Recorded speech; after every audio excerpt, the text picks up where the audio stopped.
Good morning, everyone. Welcome to Firefighter Sunday. Firefighter Sunday is the second Sunday in June, and we've been celebrating this for as long as I've been here and long before us. My name is Deputy Chief Scott Breen. I want to welcome everyone here for our 2018 Firefighter Sunday.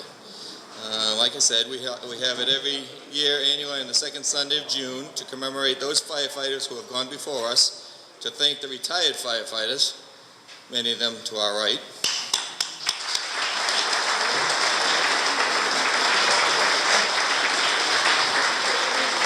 They were our mentors and our heroes. Many of them are here today to support us and to support this ceremony. And we also want to remember the firefighters that do the job every day. It's what it's all about. It's a day of remembrance for those that have gone before us, those that have done the job and are still with us, and those still doing the job. So round of applause for all of them, please. Thank you.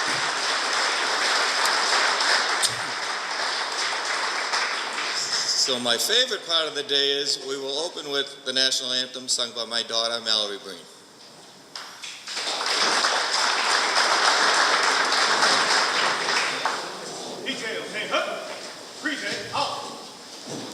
The flag is.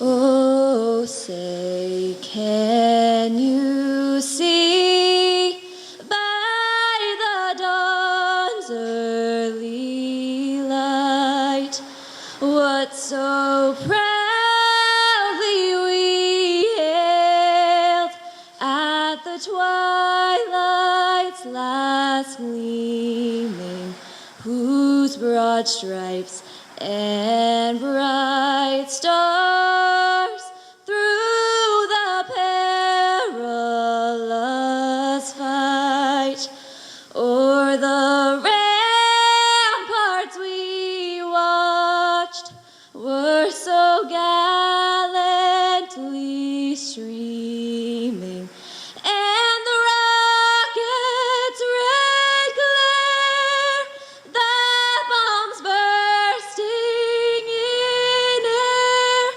gave proof through the night that our flag was still there. Oh, say does that star-spangled banner yet wave o'er the land of the free and the home of the brave?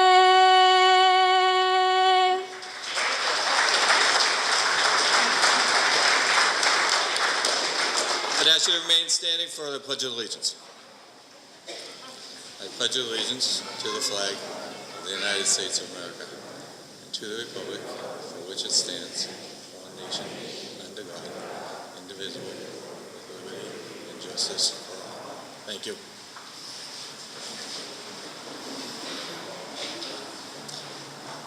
I would now ask retired Deputy Chief Paul Roach to lead us in an opening prayer.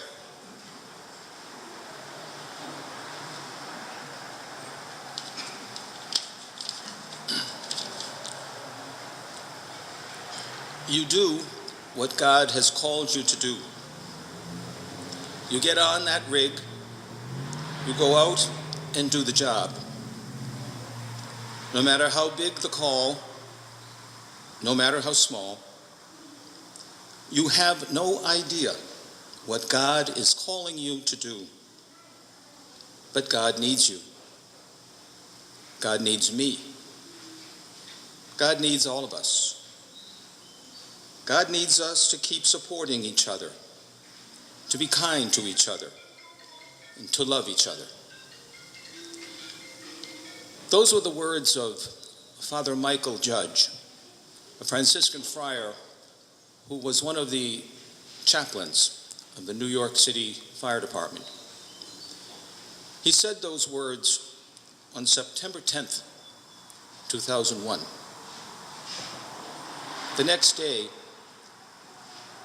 he was to be among the 343 firefighters in the city of New York that gave their lives in service. Let us pray. Almighty and ever-living God, we gather this morning to celebrate and remember the members of the Stoughton Fire Department, active, retired, and deceased. We thank you for their calling to serve you through your people. We ask your protective care for the men and women of the fire service in our country, but particularly in this community. Keep them safe and bless their families who face the worry of sharing them with the dangers of their work. Comfort them in times of trial. We pray for the retired, those members here today and those unable to be with us for other reasons. They have turned the watch over to those who have taken their place. Grant them health and happiness in retirement. For the deceased members, whose names we will call in honor this morning, may they share in your love and presence for eternity. Each of them served you through serving others, as you call all of us to do in every walk of life. Our thoughts and prayers to our fallen brothers, Firefighter Edward F. Kelleher and Firefighter Victor C. Melendi, both of whom gave his life in the line of duty. We shall never forget their sacrifice, as well as the personal sacrifice of their families, when each young family was shaken and tested. May your love and mercy remain with them always. These are the prayers of our lips and the prayers of our hearts. Hear them and heed them if they be in accord with your will, and give us the grace to accept your will and eternal wisdom. Amen.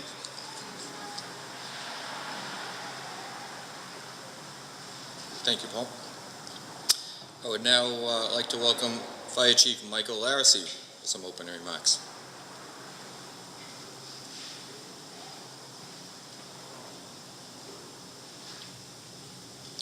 Morning, everyone. A little on the shorter note here. So I'd like to take this opportunity to welcome everyone today on such a beautiful day to Firefighter Sunday celebration. To our invited dignitaries, Selectman Bob O'Regan, Selectman Rick Hill. I know Senator Timilty is going to be in attendance shortly. I thank you for being here. To the retirees sitting here before us today, and especially to those who are no longer with us, to the families in attendance, this day is really about you, and thank you for being here today, and we honor you. And before we started, it's almost like the wall of honor when you guys were all standing on this wall. It was impressive to see. I'm going to have to rename that, maybe take down the Bronze Zone. Deputy has asked me to be brief. He even asked me earlier if I needed to even speak. So last year he said I was a little too long, but yes, I do. So really what I want to go over, and I will be brief, is highlights of what we have accomplished in the last year since Firefighter Sunday. So we are currently staffing today at 11 personnel per shift. As many of you remember, contract says that we staff at 9, and we were staffing, most of you have been staffing till 9 since the early 1970s, I believe 1972, so we have not seen a change in that. So I'm happy to say that since January 2017, we've been staffing at a minimum of 11. So what's that really mean for us? Now we are operating 2 ambulances 24/7, 24 hours, 7 days a week. We've gone from requesting mutual aid from our surrounding communities from 39 times a month down to 9. Okay, 39 times a month in 2015 and 16 was an average of 480 times a year, which was incredible. And, you know, we owe a lot of thanks to those communities that supported us throughout that time. So when you ask, okay, now we're down to 9, what's that really mean? Well, what it means is, while still running 2 ambulances 24/7, those are additional calls. So above and beyond what we need through the 2 ambulances. So it's been working out well.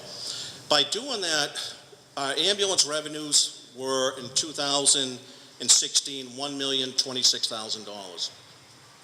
Last year, they were $1.4 million. and this year they're on track to be 1.5 million. That's impressive, but bottom line, as chief, I have to worry about funding, but my number one priority is service to the community and the safety of the personnel that are not only stand behind me that are not here today. So that's my number one priority, and I have voiced that concern at selectmen's meetings, FinCom meetings, and even at town hall. The money's great, but the level of service that the community requires is number one, as well as the safety of those behind me. Speaking of personnel, since last year, we have added 8 additional personnel to the Stoughton Fire Department. And a few of those are standing behind you right now. And I think if I ask for those to step forward that have been here probably within the last 2 years, if you can step forward.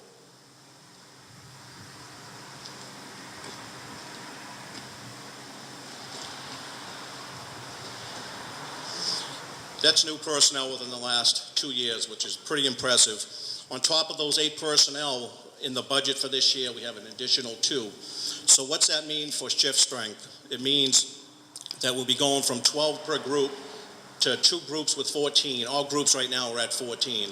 And when we hire the other 2, we'll have 2 groups at 15. So very impressive. We've seen a big change. I haven't been here long enough, but, speaking to members of the union and morale too, because it's not one ambulance going out, one after another. We're averaging about 15 calls a day. So it's very taxing on our personnel when we're down to one ambulance doing most of the work. So really, this could not be possible without the drive of the union, especially the union, showing the need for additional personnel. The approval of the Board of Selectmen, thank you for those in attendance, the FinCom and town meetings, so I want to thank them all, and especially to the SAFER grant. So what do I expect to come back before this group next year with news, I'm hoping, is that we'll have news on one of the following. Plans for a new public safety complex, which we're already pursuing now. If not that, a standalone fire station. That may be at 30 Freeman Street, or it may be elsewhere. We don't know at this point, but we're working on that now. In closing, most recently, it was actually last Monday, the Office of Emergency Medical Services that does our state inspections, that oversees our whole EMS system, came in for an unannounced inspection. I think it was last month they were supposed to be here, and they had to cancel. So they just had an opening and showed up. And usually they give us 3 days to prepare, but unannounced. The service passed with flying colors. The state inspector, which we never had before, which is even more impressive because you get to know the inspectors and what you can do and what you can't. He was so impressed with the EMS service, and I give that credit to all those individuals standing behind me today. And if it wasn't for all their work they do year round, they're such a professional group of guys. You have such a professional fire department, and I want to thank them right now. Thank you.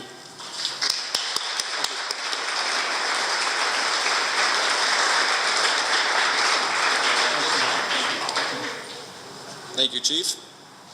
I'd now like to welcome Local 1512's Union President, Leon Silva.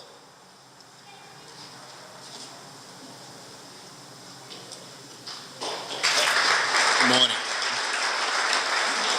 Just like the previous speakers, I want to thank you all for showing up here today so you can share with us how we recognize our heroes and so you can meet the survivors of this profession. And as the chief showed you, the future of this department, those young firefighters who have been hired here. And in 30 years, they'll be sitting here, and hopefully they'll continue to show up every year to support and to share with everybody in this community that we remember our own. And I appreciate you showing up today, and thank you very much.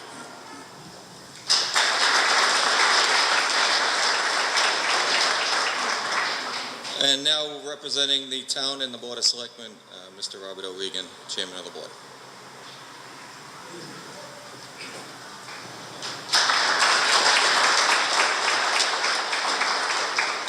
Good morning, and thank you all, and thank you to the firefighters for all you do.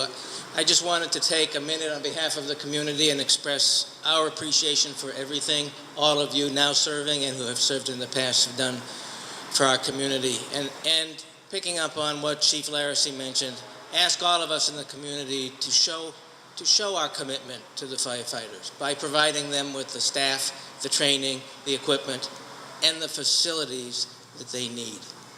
We have not done as good a job at that as we can and we should. And the ultimate decision is yours at the voting booth. Their ultimate decision to go out and protect us and rescue us and save us never changes. It's always there. If we do stupid stuff like mow our lawns in flip-flops, they're there to help us. If we have a tragedy in our house, unexpected, they're there to help us. If we get out of our shower and the fire alarm, smoke detector's going off and we didn't hear it and a neighbor walked by and called the fire department and you open the door to go to work, there's a firefighter there with an axe to knock the door down just in case you're in the house. Not that that ever happened to me. And it's with compassion, dedication, and true sincerity that they do it. My mother-in-law was living with us for a while, and she was in the frequent flyer program, as we started to call it. She became very ill on one Christmas Eve. And she went into heart failure. We called. The crew was at our house, I think, within 3 minutes. And she was as sick as a human being could ever be, as far as I knew. And so as she's lying there, and I'm sorry, Greg, but Greg Goldberg came in. And this is a sign of the compassion that the firefighters we have. So Greg Goldberg came in fully loaded. I mean, he looked. And so here's this very sick 87-year-old woman, can barely breathe, barely conscious, sees him with a smile on his face, and he looks at her and he says, everything's going to be fine, just relax. And if you knew my mother-in-law, you would know what I mean. She gave him the one up. She looks at him, then a smile comes off her face and she says, boy, you're well equipped. And the guys gave him a good laugh. That was maybe 20 seconds. But the interaction by our firefighters to show compassion, care, dedication, the skill they showed in getting her out. And she was with us for a little while, but not much longer. We need to return that commitment in how we recognize our firefighters and making sure they have the staff, the training, the equipment, and the facilities that they need and deserve. And in addition, to remember all of the good work that those before our current crew, those who we've lost, and of course those who now serve. So I appreciate being asked, and it's one of the great things about being on the Board of Selectmen is the opportunity to come to events like this in order to represent to those who are in service to the community that we really do thank you for all you do. Thank you.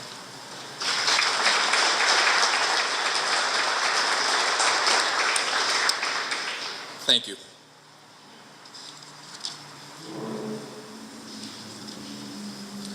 So we will now do our placing of the wreath.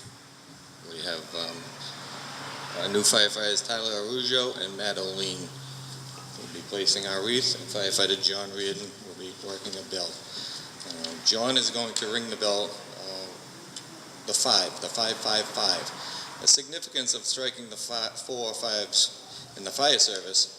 Long before telephones and radios, fire departments used the telegraph to communicate. When the handle was pulled on the once familiar red fire alarm boxes found nearly on every street corner of America, a special code was transmitted to every fire station. When a firefighter died in the line of duty, the fire alarm office would tap out a special signal. That signal was 5 measured dashes, then a pause, then 5 measured dashes, followed by 5 more strikes, another pause, and then 5 more strikes on the tapper.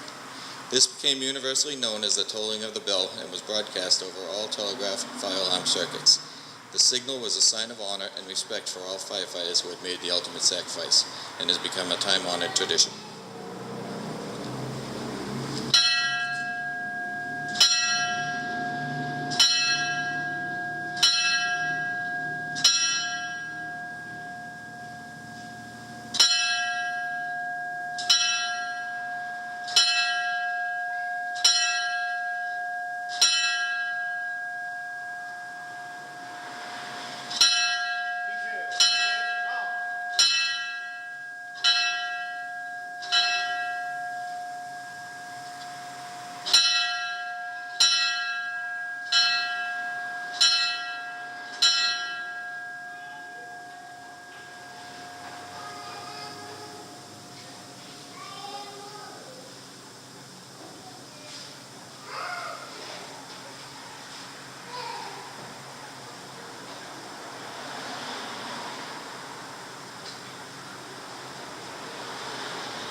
Detail.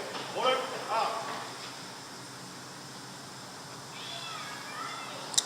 You folks couldn't see, but while we were doing that, they were raising the flag back to full mast.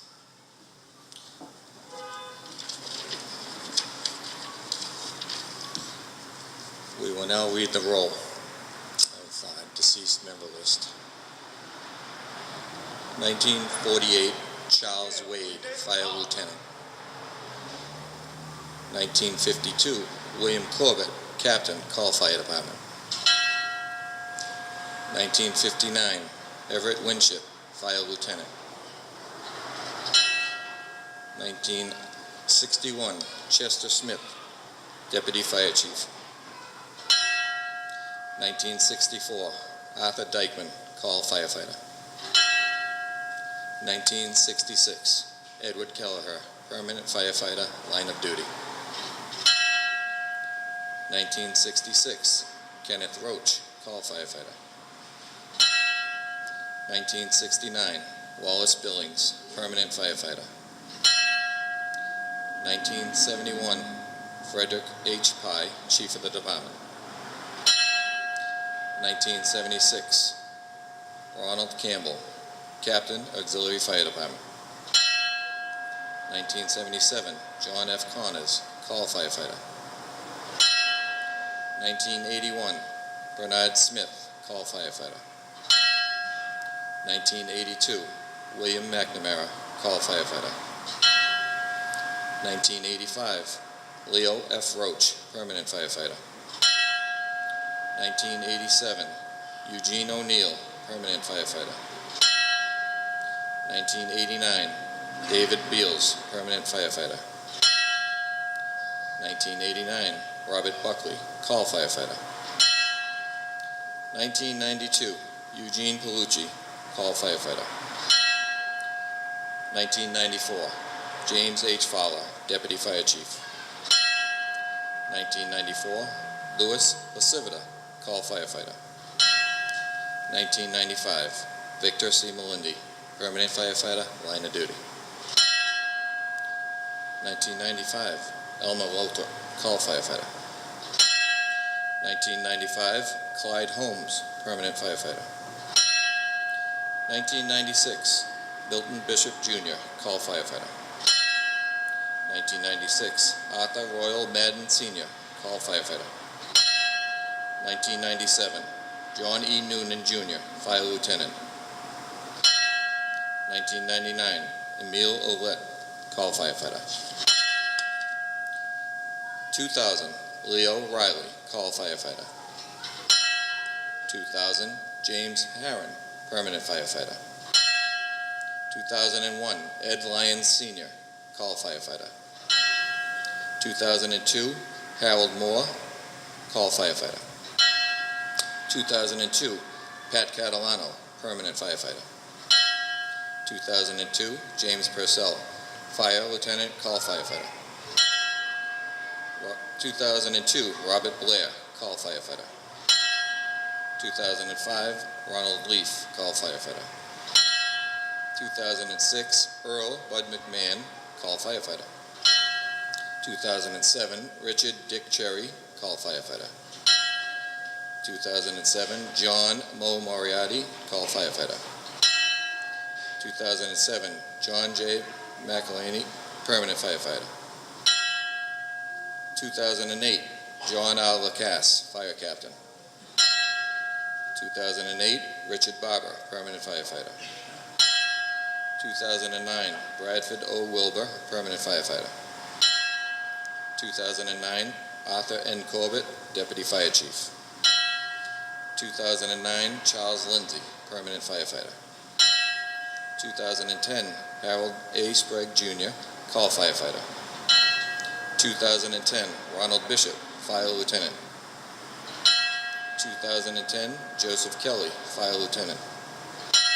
2012, Eldon Mo Morrow, Houseman. 2012, Paul J. Roach Sr., Chief of the Department. 2012, William Miller, Fire Mechanic. 2013, Richard Fontana Rosa, Permanent Firefighter. 2013, Charles Lodge, Fire Lieutenant. 2013, Francis Fran Stetson, Administrative Assistant. 2013, Beryl Melamed, Fire Dispatcher.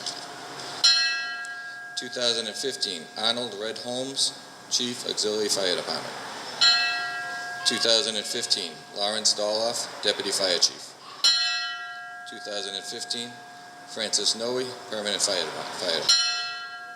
2016, Anthony Tony Novello, Deputy Fire Chief.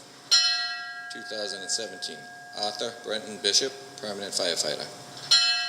2017, John Jack Patterson, Permanent Firefighter. 2018, Charles C.H. Fallon, Permanent Firefighter. Take a moment of silence.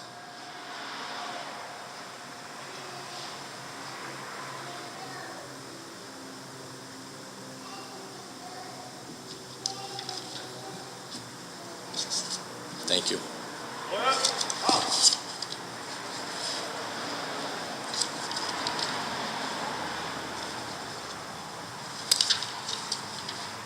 And in conclusion, I would ask Firefighter John Morrissey to come up and read the firefighter's prayer.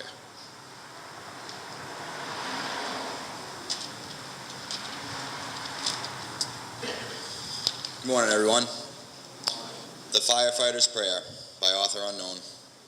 When I am called to duty, God, whenever flames may rage, give me strength to save some life, whatever be its age. Help me embrace a little child before it is too late, or save an older person from the horror of that fate. Enable me to be alert and hear the weakest shout, and quickly and efficiently to put the fire out. I want to fill my calling and to give the best in me, to guard my every neighbor and protect his property. And if, according to my fate, I am to lose my life, please bless with your protecting hand my children and my wife.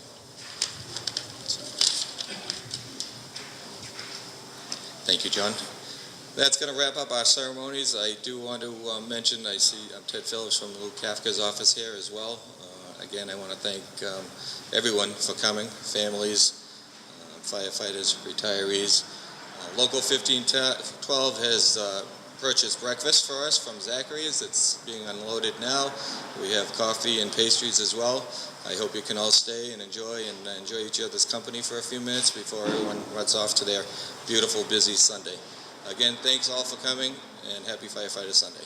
Thank you.